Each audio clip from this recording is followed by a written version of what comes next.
ایک عجیب بات حضرت سیدہ عائشہ رضی اللہ تعالی عنہ فرماتی ہیں کہ ایک مرتبہ انہیں قیامت کا خوف اتنا دامن گیر ہوا کہ بے ساختہ آنکھوں سے آنسو جھلک پڑے، پھوٹ پھوٹ کر رو رہی تھیں۔ حضور علیہ الصلوۃ والسلام نے پوچھا کہ کس وجہ سے رو رہی ہو؟ تو عرض کیا کہ آخرت کے خوف سے رونا آ رہا ہے۔ پھر حضرت عائشہ رضی اللہ تعالی عنہ نے دریافت کیا کہ اللہ کے رسول صلی اللہ علیہ وسلم، کیا کل قیامت والے دن آپ اپنے اہل و عیال کو یاد رکھیں گے؟ یعنی آپ تو اللہ کے نبی ہیں، بخشے بخشائے ہیں، آپ ہمیں یاد رکھیں گے کل قیامت والے دن؟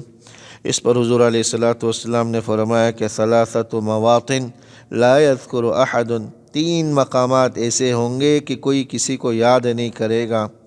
عند المیزان حتی یعلم ایخف میزانہ ام یثقل، میزان کے وقت یعنی جب اعمال لوگوں کے تولے جائیں گے میزان عمل میں، اور اس وقت کوئی کسی کو یاد نہیں رکھے گا یہاں تک کہ اسے پتہ نہ چل جائے کہ اس کی نیکیوں کا پلڑا بھاری ہو رہا ہے کہ ہلکا۔ وعند الکتاب حتی یعلم این یقع کتابہ فی یمینہ ام فی شمالہ، اور اعمال نامے دیے جانے کے وقت میں کوئی کسی کو یاد نہیں رکھے گا یہاں تک کہ اس آدمی کو پتہ چل جائے کہ اس کا اعمال نامہ داہنے ہاتھ میں دیا جا رہا ہے کہ بائیں ہاتھ میں۔